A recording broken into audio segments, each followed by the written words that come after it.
नमस्कार दोस्तों, स्वागत है आप सब लोगों का आरपीएससी एग्जाम्स यूट्यूब चैनल पर। साथियों, फर्स्ट ग्रेड और वीडियो एग्जाम के लिए अपन रीजनिंग के टॉपिक को स्टार्ट कर चुके हैं और जिसमें कोडिंग और डिकोडिंग का पार्ट अपना चल रहा है और पार्ट नंबर 4 अपन उसमें डिस्कस कर रहे हैं। ठीक है।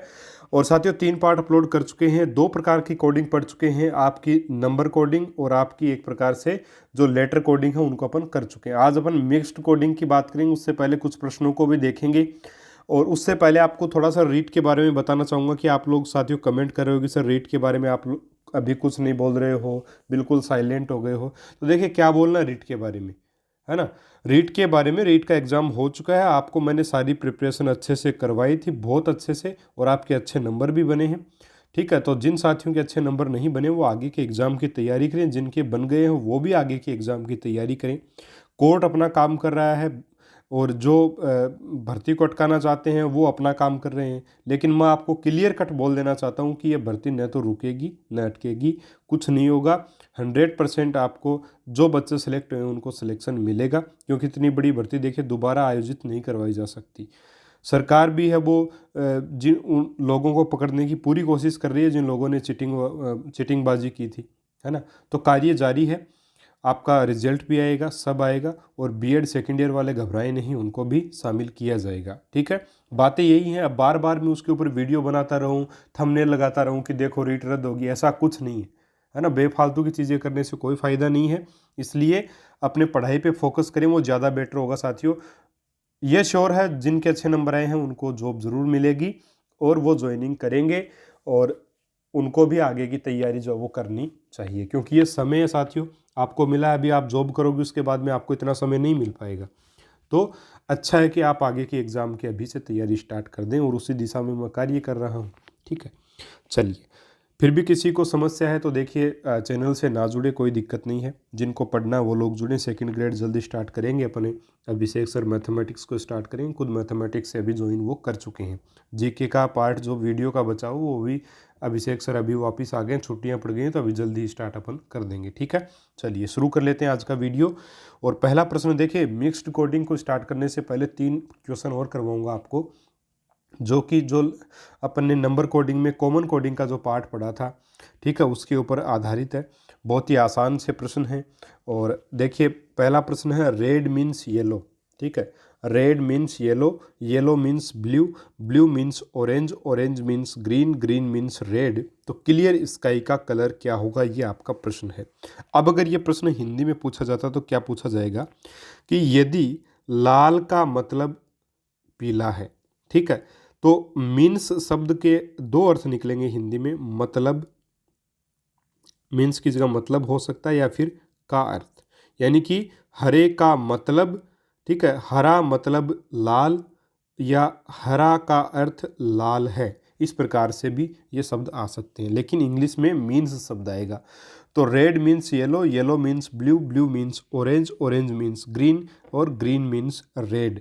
तो साथियों, आपके क्लियर स्काई का कलर क्या होगा। अब साथियों, अपन जानते हैं क्लियर स्काई जो होता है उसका जो कलर होगा वो कैसा होता है, ब्लू कलर होता है। क्लियर स्काई का रंग कैसा होता है, ब्लू कलर होता है। तो ब्लू को कैसे डिनोट करेंगे। तो अब देखिए, इसमें अगर मीन्स शब्द आता है, जहाँ पर भी मीन्स शब्द आए, ठीक है, मीन्स शब्द आए, या हिंदी में आपका मतलब, मतलब या का अर्थ, ये शब्द अगर आते हैं, तो आपको जो कलर पूछा ना, उसके ठीक पहले वाला कलर क्वेश्चन में जो दे रखा है, ठीक पहले वाला, ठीक है, ठीक पहले वाला आपको जवाब देना है। तो ब्लू का पूछा है, ठीक है, तो ब्लू से ठीक पहले कौन है, देखिए ब्लू से ठीक पहले कौन है, ब्लू से ठीक पहले आपका येलो है। ठीक है, ब्लू, ये आपका गया ब्लू, और ब्लू से ठीक पहले कौन है, येलो। तो येलो इसका आंसर जो वो होगा। तो क्लियर स्काई का कलर होगा येलो। देखिए, येलो मीन्स ब्लू, ये ब्लू रहा, इसके ठीक पहले क्या है, येलो है, और ब्लू के ठीक बाद ऑरेंज है। तो समझ गए होंगे आप। यानी कि मीन्स मतलब या का अर्थ वाला शब्द है। हिंदी में मतलब और का अर्थ, और इंग्लिश में तो केवल मीन्स। ठीक है, ये है। तो ठीक पहले वाला आपको बताना है जो पूछा है। और अगर इज कोल्ड आ जाए, ठीक है, सेम टू सेम ये दूसरा प्रश्न भी यही पहले प्रश्न की तरह, लेकिन यहाँ पे red is cold yellow, yellow is cold blue, blue is cold orange, orange is cold green, green is cold red, ये लिखा है। तो क्लियर स्काई का कलर बताना है, तो क्लियर स्काई का कलर वही ब्लू होता है। अब ब्लू से ठीक पहले वाला बताएं या बाद वाला? तो साथियों मीन्स शब्द के अलावा कोई भी इंग्लिश का वर्ड अगर आता है, कोई भी वर्ड आता है, तो आपको क्या बताना है? ठीक बाद वाला। क्या बताना है? ठीक बाद वाला। तो ठीक बाद वाला शब्द कौन सा है? ब्लू के ठीक बाद साथियों कौन है आपका? ऑरेंज है, ऑरेंज। ठीक है, तो अपन लिख देंगे ऑरेंज। तो ये आपका आंसर जो वो साथियों यहाँ पे बन जाएगा। तो इस प्रकार के प्रश्नों को बड़े ही आसानी से हल किया जा सकता है। मेरे हिसाब से कहीं भी कोई भी दिक्कत इसमें नहीं है। ठीक है, तो इज कोल्ड को वैसे हिंदी में अगर आप देखना चाहो तो कहा जाए, ये होगा यदि लाल को पीला कहा जाए, कहा जाए। ठीक है, हिंदी में ऐसे। बाकी इन प्रश्नों को अगर इंग्लिश में हल किया जाए तो वो ज़्यादा बेटर होता है। ठीक है, मीन्स अगर आए, ठीक है, तब तो ठीक पहले वाला बता देंगे, और मीन्स के अलावा कोई भी शब्द आए इंग्लिश का तो आपको ठीक बाद वाला बताना है। ठीक है, चलिए अब अपन तीसरे प्रश्न की तरफ बढ़ते हैं। उसके पहले थोड़ा सा इस पहले प्रश्न में आपको लॉजिक बता देता हूँ मैं। ठीक है, लॉजिक क्या है देखिए इस प्रश्न को करने का। इस प्रश्न को अगर करने का अपन लॉजिक देखना चाहें कि किस लॉजिक के बेस पर अपन ने, अपने को क्या पता कि जो वो ठीक पहले वाला ही बताना चाहिए, तो इसको मैं प्रूव आपको करवा के दिखा देता हूँ। एक बार इसको थोड़ा सा छोटा कर देते हैं, उसके बाद में सही करके लिख देंगे। ठीक है, अब देखिए अपने पास एक तो ये डिब्बा हो गया। ठीक है, एक डिब्बा आपके पास ये है मान लीजिए कलर का, एक डिब्बा ये है और एक डिब्बा ये हो गया। ठीक है, कलर के आपके पास डिब्बे हैं। अब इनके ऊपर देखिए यहाँ लिखा है रेड, इसके बाद में लिखा है येलो। ठीक है, येलो, उसके बाद में लिखा है ब्लू, ब्लू लिखा है, और इस डब्बे के ऊपर लिखा है, इस डब्बे के ऊपर जो स्टिकर लगा है वो ऑरेंज का लगा है। ठीक है, ऑरेंज का स्टिकर लगा है। अब देखिएगा साथियों, प्रश्न समझिएगा कि रेड मीन्स येलो। रेड का मतलब क्या है? येलो है, यानी कि जिस डब्बे पर रेड लिखा हुआ है उसमें कलर कौन सा है? येलो कलर है। जिस डब्बे में रेड लिखा हुआ उसमें येलो कलर है। फिर है येलो मीन्स ब्लू, यानी कि जिस डब्बे पर येलो लिखा हुआ है उसमें ब्लू कलर है। जिस डब्बे में येलो लिखा है, जिस डब्बे के ऊपर, उसमें ब्लू कलर है एक्चुअल में। ठीक है, और जिस डिब्बे पर ब्लू लिखा है उसमें एक्चुअल में ऑरेंज कलर है। ठीक है, ठीक है, ऑरेंज कलर है, क्योंकि ब्लू मीन्स ऑरेंज, यानी ब्लू अगर लिखा है तो वहाँ पे कौन सा कलर है? आपका ऑरेंज कलर है। ठीक है, तो यहाँ पे अपने को क्या पूछा था? क्लियर स्काई का, यानी कि ब्लू। तो ब्लू देखिए किस डब्बे में ब्लू कलर कहाँ मिलेगा? जिसके ऊपर येलो जो लिखा है ना, जिस डब्बे पर येलो लिखा है उसमें ब्लू मिलेगा। और येलो कहाँ पे है? ब्लू से ठीक पहले है, तो यहाँ पे यही तो लिखा मैंने, ठीक पहले वाला। ठीक है, तो येलो आ गया। इस प्रकार से ये इसका लॉजिक है, और एक प्रकार से आप ट्रिक मान सकते हो कि सीधा भी अपन इसको कर सकते हैं।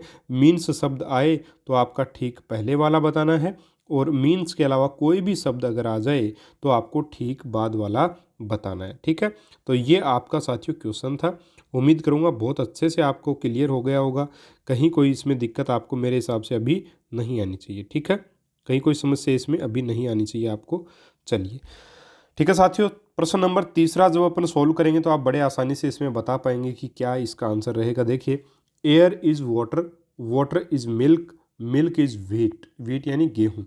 ठीक है, then where does bird fly. ठीक है, तो पक्षी कहाँ उड़ेंगे? तो पक्षी कहाँ उड़ेंगे, ये आपका प्रश्न है। तो पक्षी कहाँ उड़ेंगे? ठीक है, तो पक्षी उड़ेंगे, है ना? तो पक्षी कहाँ उड़ेंगे? अब ये आपका प्रश्न है एक प्रकार से। तो अपन जानते हैं कि साथियों पक्षी तो कहाँ उड़ते हैं? स्काई में ही उड़ते हैं। तो ये लिखने की बजाय अपन स्काई लिख देते हैं ना। Where, then where does bird fly, तो इसमें अपन लिखेंगे भाई स्काई में उड़ते हैं, सीधी सी बात है, आसमान में उड़ते हैं। या स्काई नहीं लिखा है यहाँ पे, तो एयर में उड़ते हैं। तो एयर का मतलब क्या है ये आपको बताना है।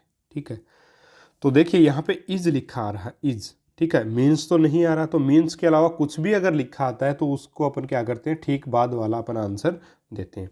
ठीक है, मीन्स के अलावा जो कुछ भी लिखा आता है उसके बाद में अगर इंग्लिश में मीन्स के अलावा कुछ भी लिखा आता है तो अपन ठीक बाद वाला आंसर करते हैं। तो एयर के ठीक बाद कौन है? एयर के बाद ठीक बाद है आपका वाटर। ठीक है, और एयर के ठीक बाद अगर वाटर है तो साथियों आपका आंसर क्या आ जाएगा? बर्ड जो है वो कहाँ फ्लाई करते हैं, कहाँ उड़ते हैं? तो वो वाटर में उड़ते हैं। ये आपका आंसर आ जाएगा, वाटर। ठीक है, बर्ड कहाँ उड़ेंगे? वाटर में, ये आपका आंसर जो वो हो जाएगा। ठीक है, तो ये 3 क्वेश्चंस आपकी मिक्स्ड कोडिंग से पहले मैं आपको करवाना चाहता था। ठीक है, और उम्मीद करूँगा आपको अच्छे से समझ में आ गए होंगे। चलिए अब मिक्स्ड कोडिंग को स्टार्ट करेंगे साथियों। 3 टाइप की कोडिंग अपन ने स्टार्टिंग से देखी थी कि 3 टाइप की कोडिंग जो वो होती है।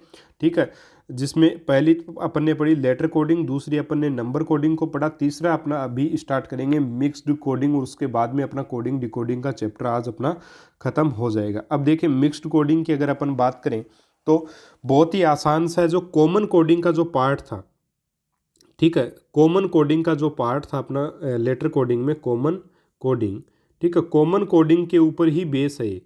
पूरी की पूरी जो मिक्स्ड कोडिंग है वो कॉमन कोडिंग के ऊपर बेस्ड है। बिल्कुल आराम से हो जाएगी। कॉमन चीज़ें अपने को देखनी है, बहुत आसानी से होगा। ये टॉपिक बहुत आसान है।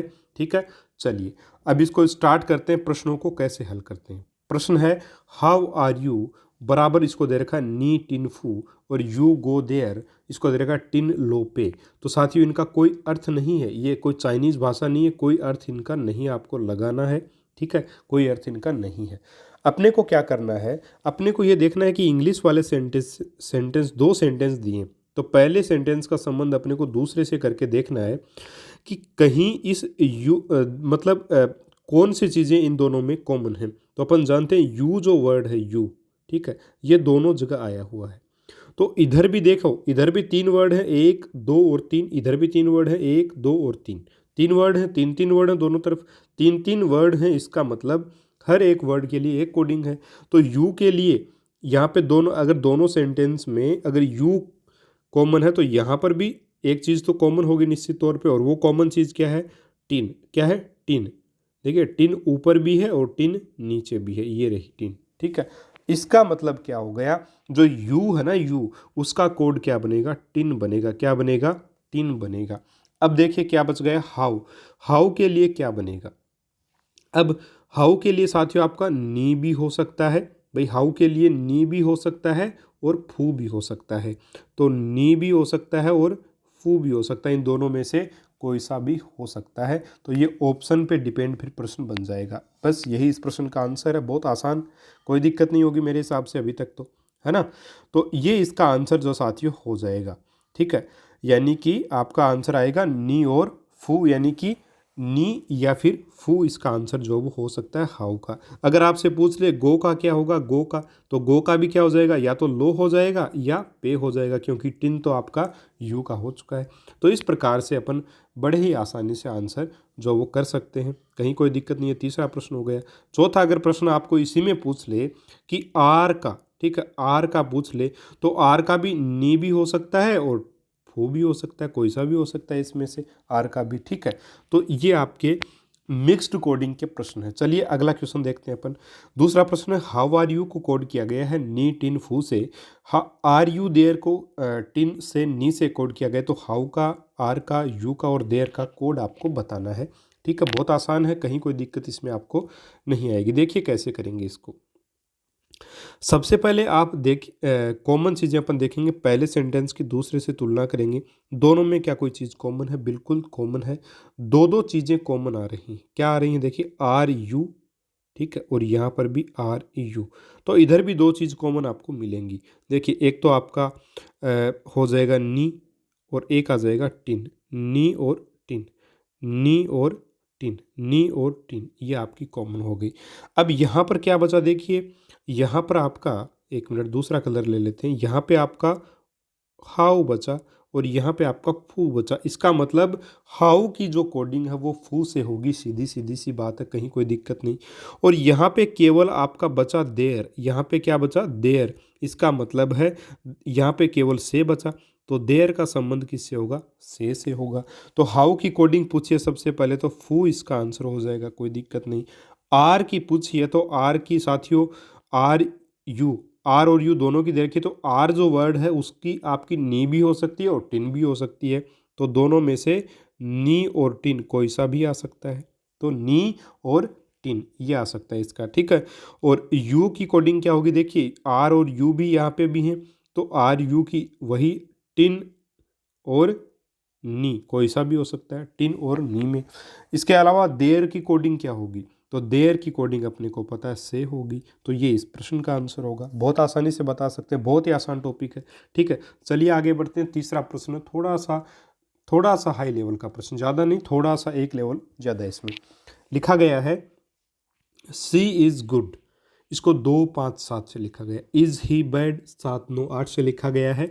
और आर वी गुड, इसको 5 6 1 से लिखा गया है। और फिर प्रश्न इनके कोडिंग आपको पूछे गए हैं कि सी की कोडिंग क्या होगी, वी बैड की कोडिंग क्या होगी, ये आपके प्रश्न है। ठीक है, और दूसरा जो क्वेश्चन है उसमें भी ऑप्शन आपके, चलिए मैं लिख देता हूँ, पहले ऑप्शंस लिख देता हूँ। दूसरे प्रश्न में आपका ऑप्शन है, एक तो आपका 61, बी आपका ऑप्शन है 89, और सी आपका ऑप्शन है साथियों 81, और डी आपका ऑप्शन है 34। ये आपके इसके ऑप्शन हैं। चलिए अभी इस प्रश्न को सॉल्व करते हैं।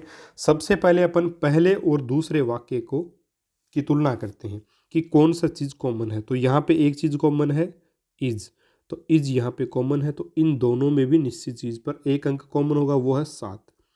यानी कि अगर अपन सीधा सीधा देखें तो इज की जो कोडिंग होगी, इज की जो कोडिंग है, इज की कोडिंग किससे है, 7 से। लेकिन आपको अलग से लिखने की आवश्यकता नहीं है, क्योंकि इससे टाइम बहुत जाएगा।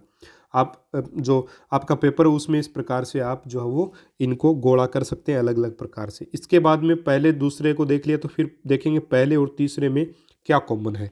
पहले और तीसरे में भी एक चीज़ कॉमन है, गुड। ठीक है, इसको अंडरलाइन कर लिया, गुड।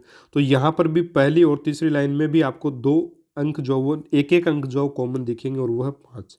तो ये आ गया 5, यानी गुड की कोडिंग किससे है, 5 से है। इसके बाद में आगे अगर अपन बढ़ें तो पहले तीसरे की होगी, दूसरे और तीसरे की भी अपन तुलना करेंगे। तो दूसरे और तीसरे की तुलना करने पर अपने को कुछ भी कॉमन नहीं मिला। ठीक है, कोई भी चीज़ अपने को कॉमन नहीं मिली। ठीक है, तो अब अपने को बस इतनी ही जो है वो चीज़ें मिल रही हैं। अब अपन अपने हिसाब से बता सकते हैं कि यहाँ पे केवल सी बचा है, यहाँ पे क्या बचा है, सी। तो सी की जो कोडिंग होगी, यहाँ पे केवल 2 बचा है, तो वो 2 से होगी, सीधी सी बात है। सी की कोडिंग किससे होगी, 2 से होगी। और ही बैड, ही और बैड, इन दोनों के लिए 9 और 8 कोई सा भी हो सकता है। आर और वी के लिए, 6 और 9 कोई सा भी हो सकता है। तो ये चीज़ें, ये कोडिंग अपने पास बन के आ गई। तो अब अपना प्रश्न है सी के लिए क्या कोडिंग होगी, तो इसका आंसर आ जाएगा 2 सिंपली। और वी बैड के लिए, तो देखिए ये रहा वी।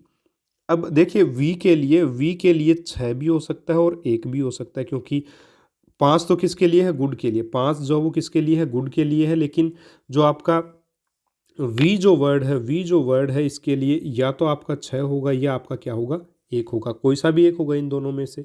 तो 6 या 1 अपन ने वी के ऊपर लिख लिया। इसके बाद में है बैड। बैड के लिए साथियों क्या दे रखा है, देखिए बैड, ही और बैड के लिए 9 और 8 होगा, यानी कि बैड के लिए 9 और 8 में से कोई सा भी हो सकता है। तो 9 और 8 में से कोई सा भी आपका हो जाएगा। अब देखिए अपने ऑप्शंस दे रखे हैं इसमें, देखिए 6 और 1, अगर 6 और 1 को ही ले लेंगे तो 9 और, भाई इन दोनों में से एक आना चाहिए और इन दोनों में से भी एक आना चाहिए, चाहे कोई सा भी आ सकता है।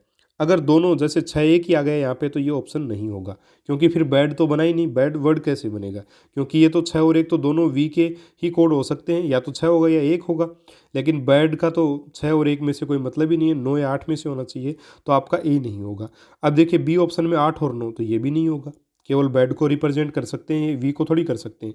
8 और 1 ये बिल्कुल आपका आंसर हो सकता है। 3 और 4 तो अपने को कोई मतलब ही नहीं है, 3 और 4 तो यहाँ पे कोड ही नहीं दिया गया है, तो ये तो अपने कोई मतलब नहीं रहेगा। तो ये ऑप्शन नंबर सी इसका आंसर हो जाएगा। इस प्रकार ऑप्शन डिपेंडेंट प्रश्नों को बड़े आसानी से हल किया जा सकता है। अगला आपका प्रश्न, वी के लिए क्या कोडिंग होगी, आर वी, इन दोनों के लिए 6 या 1 है। ठीक है, 6 आर के लिए भी 6 या 1 है और वी के लिए भी 6 या 1 अभी अपन ने लिखा, तो 6 या 1 यही आपका आंसर जो वो हो जाएगा, ऑप्शन नंबर डी। ठीक है, बी ऑप्शन में 6 दे रखा है, सी ऑप्शन में 1 दे रखा है। ठीक है, और डी ऑप्शन में 6 या 1 दे रखा है, तो 6 या 1 होगा। अगर आपका इस ऑप्शन में, डी ऑप्शन में अगर आपको 4 दे दिया होता, तो फिर निश्चित ही इस प्रश्न का आंसर जो बनेगा साथियों वो सॉरी, यहाँ पे आपका 4 दे दे, ठीक है, और यहाँ पे आपका 2 दे दे, ठीक है 2, तो फिर इसका आंसर 6 हो जाएगा, क्योंकि 1 तो है ही नहीं ऑप्शन में, तो 6 को अपन टिक कर देंगे। ठीक है, उम्मीद करूँगा आप बातों को सही से अच्छे से समझे होंगे इन चीज़ों को। तो चलिए लिख देता हूँ दोबारा वही ऑप्शंस। हाँ जी, ये 1 है और ये 6 या 1 है। तो आपका आंसर क्या आ जाएगा? आपका आंसर साथियों यहाँ पे आ जाएगा 6 या 1। चलिए आगे प्रश्न है आर ही गो। अब देखिए आर यहाँ पे कहाँ पे आ रहा है? ये रहा। आर की कोडिंग क्या है? 6 या 1 में से कोई भी एक हो सकता है। ही की कोडिंग क्या है? 9 या 8 में से कोई भी हो सकता है। गो बिल्कुल न्यू वर्ड है, नया शब्द है, नया वर्ड है गो। तो अपन देखेंगे, अभी देखिए कैसे चेक करेंगे। तो 6 या 1 में से एक अपना जो है वो होना चाहिए अंक, और 9 और 8 में से कोई एक अंक जो वो आंसर में होना चाहिए। तो पहला आपका ऑप्शन है 6 8, ठीक है। तो 6 भी है, 8 भी है और 5 हो सकता है भी है, नहीं भी हो, ठीक है। तो ये ऑप्शन आपका सही हो सकता है। बी ऑप्शन देखिए 3 4 और 5, इसमें न तो 6 है, न 9 है, न 8 है, न 1 है। तो ये वाला ऑप्शन तो नहीं होगा, क्योंकि 6 और 1 से ही बनेगा आर, और 9 या 8 से ही बनेगा ही। तो वो दोनों ही नहीं है, तो आर और ही तो बनेंगे नहीं। तो बी ऑप्शन तो बिल्कुल नहीं होगा। उसके बाद में 3 6 9, तो 6 और 9 है, हो सकता है। फिर 3 6 1, तो 3 6 1, 6 और 1 एक साथ आ गए, 9 और 8 नहीं है, तो डी ऑप्शन भी आपका नहीं होगा। तो ओ ए ऑप्शन हो सकता है और सी हो सकता है, ठीक है। अब कैसे पता करेंगे? देखिए भाई 6 और 8 ये तो होंगे। अब 5 जो है ना, 5, क्या 5 साथियों, भाई अगर गो है वो यहाँ पे कहीं पर भी नहीं है, इसमें कहीं पर भी गो नहीं दे रखा है। अगर गो नहीं दे रखा है तो इधर भी बिल्कुल नया कोड आना चाहिए, यानी कि इधर जो लेटर आए हुए हैं उन लेटर्स में से कोई भी लेटर गो का कोड नहीं होगा। तो साथियों ये 5 जो है, ये 5 तो आपको पता है कि इज का कोड है। इज का कोड क्या है अपने पास? सॉरी, इज का नहीं, आपका गुड का कोड। गुड का कोड क्या है? गुड।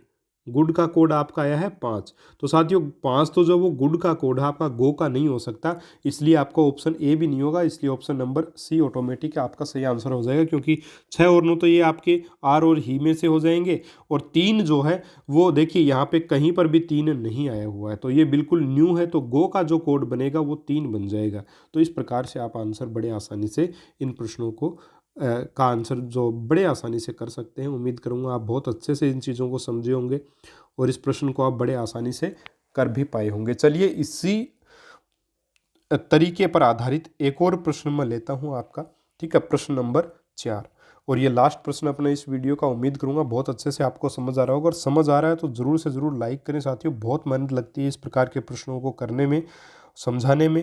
उम्मीद करूंगा आपको पसंद आ रहा है मैटर, तो लाइक करें, अपने दोस्तों के साथ शेयर करें। बहुत ही शानदार मैटर आपको फर्स्ट ग्रेड की फर्स्ट पेपर का अवेलेबल करवाया जाएगा, आप निश्चिंत रहिए, ठीक है। जो भी मैटर हम आपको देंगे वो अच्छा ही देंगे, चाहे मैं करवाऊँ, चाहे अभिषेक सर करवाएं, चाहे कोई भी करवाए, आपको अच्छा मैटर दिया जाएगा और बिल्कुल फ्री में दिया जाएगा। चलिए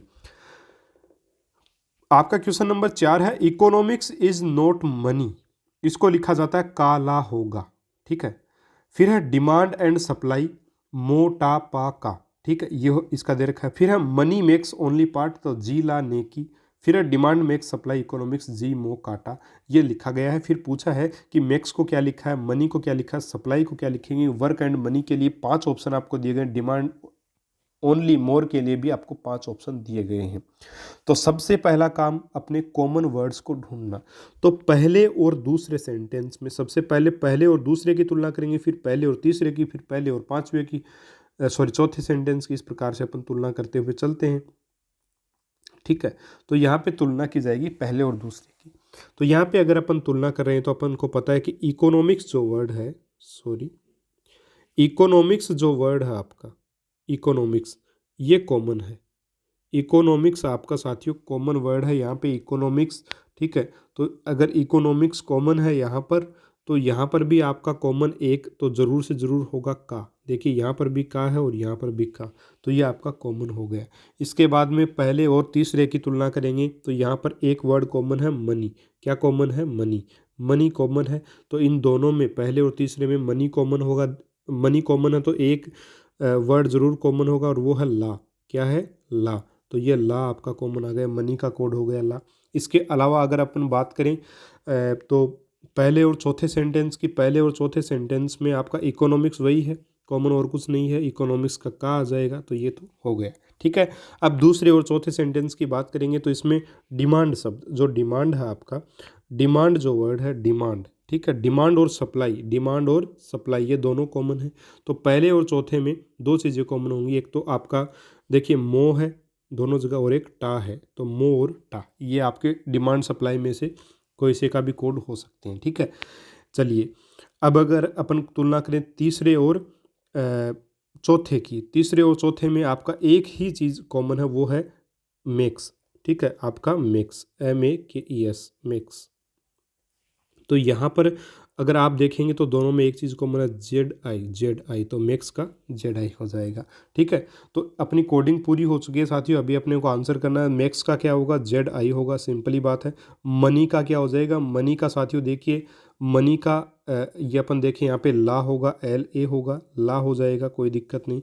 इसके बाद सप्लाई का क्या होगा, तो सप्लाई देखिए साथियों, सप्लाई जो है डिमांड और सप्लाई दोनों के लिए मो और टा है, मो और टा, डिमांड और सप्लाई के लिए।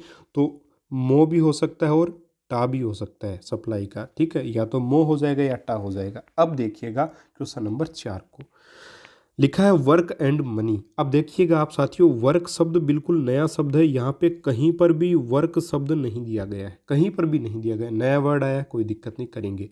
इसके बाद एंड जो है इसको अपन सिंपली अगर अपन देखें तो ये आपका रहा एंड। ठीक है, ये क्या है, एंड वर्ड है, यहाँ पे आपका एंड वर्ड है, और यहाँ पर भी PA बचा हुआ है अकेला, तो एंड का तो PA है। ठीक है, तो एंड का तो PA हो जाएगा।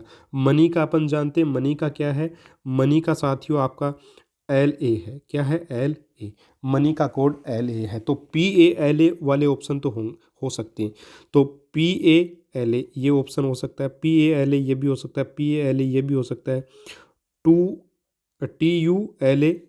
ठीक है, तो इसमें आपका PA नहीं है, तो PA तो होना चाहिए, तो ऑप्शन D नहीं होगा। ठीक है, और पांचवा ऑप्शन भी आपका हो सकता है। अभी वही चेक करेंगे अपन, न्यू जो वर्ड है, वर्क जो है वो न्यू वर्ड है बिल्कुल, तो नया ही कोड आना चाहिए, वो कोड यहाँ पे आपको नहीं मिलना चाहिए। अब आप ऑप्शन नंबर E से चेक करें, तो PA और LA तो हो सकते हैं, एंड और मनी के NE जो है वो किसका होगा, NE यहाँ पे क्या है, बिल्कुल NE यहाँ पे दिया हुआ है। अगर NE यहाँ पे दिया हुआ है तो ये नया कोड नहीं है, इसलिए ये ऑप्शन भी नहीं होगा। ठीक है, चलिए क्यों नहीं हो रहा है ये ऑप्शन, उसके लिए मैं आपको ऑप्शंस को थोड़ा ये कर देता हूँ। NE जो है वो कोड आपका जो ओनली या पार्ट का कोई से का भी हो सकता है। ठीक है, तो ये NE जो वर्क का नहीं होगा, तो इसलिए नहीं हुआ। ठीक है, इसलिए ऑप्शन आपका E गलत हो गया। इसके बाद आपका देखिए LA और PA, LA आपका मनी का, PA आपका एंड का। MO जो है, क्या MO यहाँ पे दिया है, बिल्कुल दे रखा है। MO जो है डिमांड और सप्लाई में से किसी का है, तो ये वाला ऑप्शन भी आपका नहीं होगा। ठीक है, MO के कारण। फिर PALA तो आपके आ गए। TU क्या कहीं पे यहाँ पे कोड दिया गया, नहीं दिया गया, तो ये आपका आंसर हो जाएगा ऑप्शन B। और यहाँ पे PALA तो है ही, GA किसी का दे रखा है क्या, बिल्कुल GA आपका दे रखा है। ठीक है, ये A है साथियों यहाँ पे ऑप्शन में, सॉरी GA है, GO नहीं है, GA। ठीक है, तो GA भी आपका दिया हुआ है, तो ऑप्शन B आपका यहाँ पे आंसर बनेगा। अब साथियों सिंपली आपको पांचवा प्रश्न खुद को करना है, पांचवा प्रश्न आपको खुद को करना है। ऑप्शन A आपका इसका आंसर होगा, ये मैं आपको बता देता हूँ, खुद ज़रूर कीजिएगा। प्रश्न नंबर 4 की तरह ही है, न्यू वर्ड इसमें आपको दिए गया है, एक न्यू वर्ड दिया गया है, तो आप बहुत आसानी से पांचवें क्वेश्चन को कर सकते हैं। ऑप्शन A आपका आंसर होगा। उम्मीद करूंगा आज का वीडियो आपको अच्छे से समझ आ गया होगा।